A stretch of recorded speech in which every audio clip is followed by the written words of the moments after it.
our world and beyond. Space, in partnership with the European Space Agency.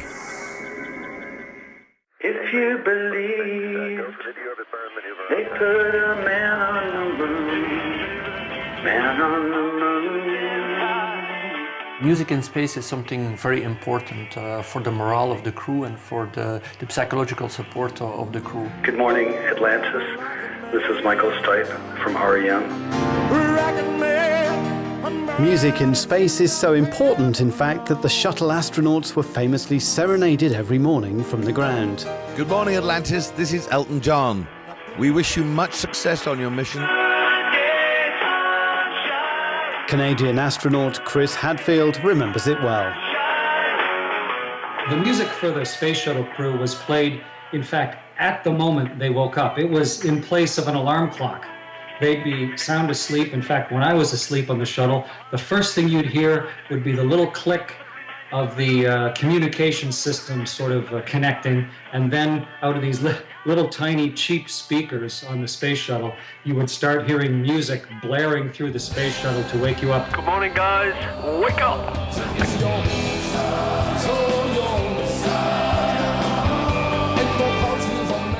European Space Agency astronaut Frank De Winne spent 6 months as commander of the International Space Station.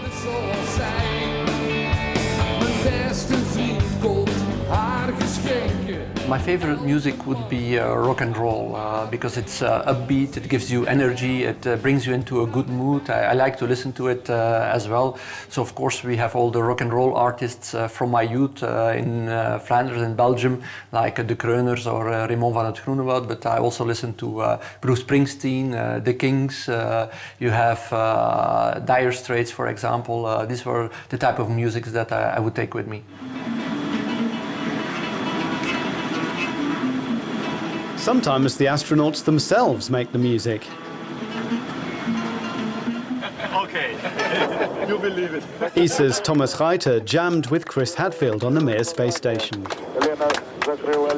Thomas Reiter is a good guitar player. He plays classical guitar. And there was an old guitar on the Russian space station Mir. So we played lots of tunes that we all knew, tunes that were special to us. With my hand shoved in my pockets, I'm just thinking about dollies or rockets. Here I come again, my fantasy.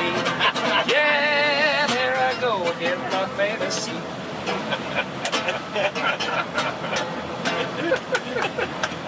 I'm gonna have to go to Hoagie more often. For many astronauts, music is a link back to life on Earth, whereas some astronomers take musical inspiration from the stars themselves. Since the time of Plato, stargazing scientists have drawn links between the arrangement of the constellations and the arrangement of music. In recent years, actual radio and plasma waves have been transposed to make audible sound. Philippe Zarka from the Observatory of Paris in Meudon is one of those astronomers who experiments with the sounds of space. We can faithfully take the energy received from the radio waves from the sun and turn it into an image and sound. Obviously, it isn't a real sound because there's mostly a vacuum between us and the sun, and sound doesn't travel in a vacuum. But we can make an image and sound. So here, for example, is an image of a solar eruption, the ejection of highly accelerated electrons that shoot through the corona.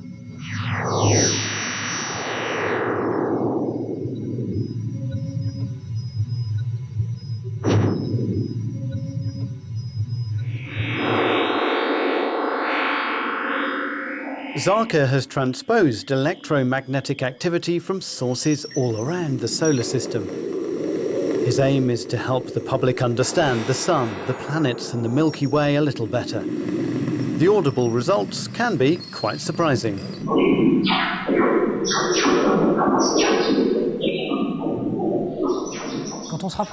When we get near the poles of Saturn, we can have radio wave emissions with a very special structure, which give a very structured sound.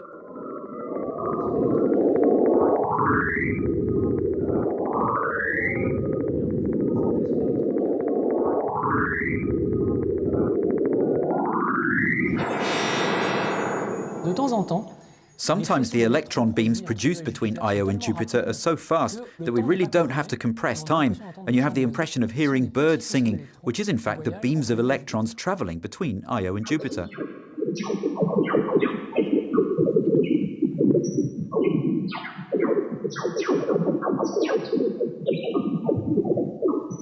Look deeper into the Milky Way and radio telescopes pick up signals from pulsars, dead stars that have collapsed dramatically from 1 million kilometers in diameter to just 20 kilometers in diameter, spinning ever faster as they contract. The pulsar that we're going to hear, which is in the Giraffe constellation, spins around every 2/3 of a second.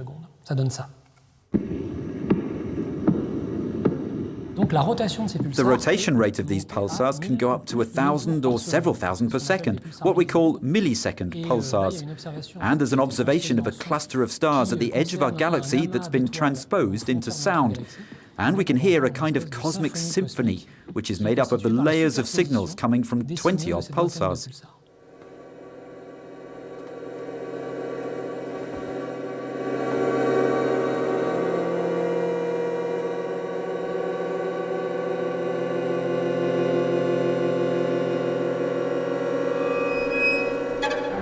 That cosmic symphony is one that struck a chord with the musicians of Kronos Quartet. They worked with composer Terry Riley and astrophysicist Don Gurnett to create a piece called Sun Rings.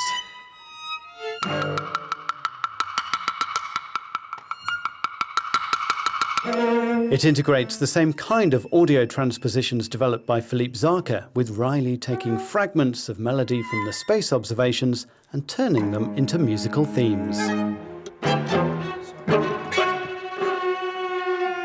Sun Rings started when we got a call from the arts program director at NASA. And his question was whether Kronos would be interested in including some of the sounds recorded on the Voyager expeditions in our concerts.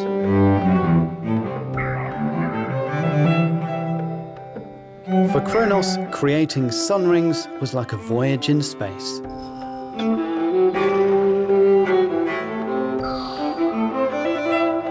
I have quite a large collection of sounds of insects and birds and animals and various aspects of nature from all over the world. And when I heard that recording from NASA, I realized there's another part of nature that I've never heard before.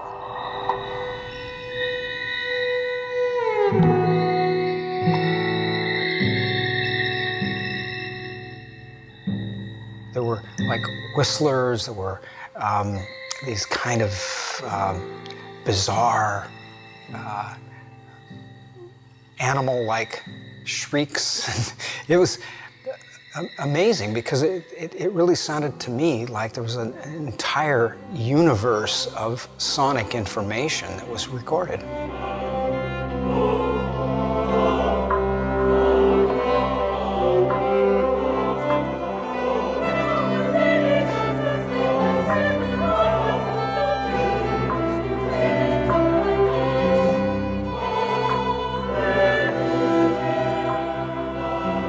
I look up and I see the sun, and it looks like a huge cell, a living cell.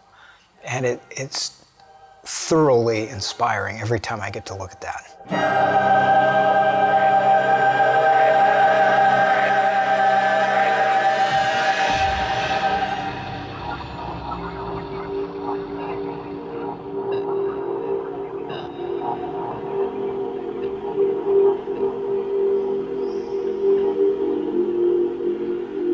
For astronauts in orbit, the otherworldly feeling of weightlessness is matched by a strange mix of sounds.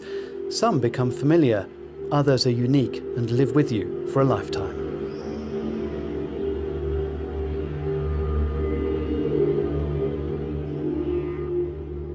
Where it's really different is when you're outside on a spacewalk, where you're alone inside your spacesuit. You're alone in the universe. And because you're down at a low pressure, it gets whisper quiet. And the dominant sound that you hear, the sound that really overpowers everything else, is just the sound of your own breath.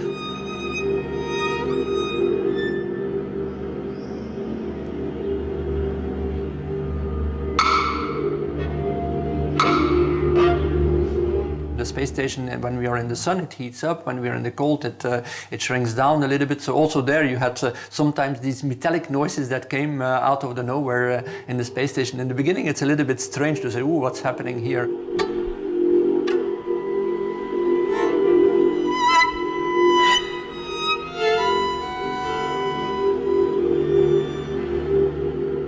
As you are holding on to the outside of a spaceship and watching the world roll by beside you in a visual symphony of its own, you are just very aware of your own life.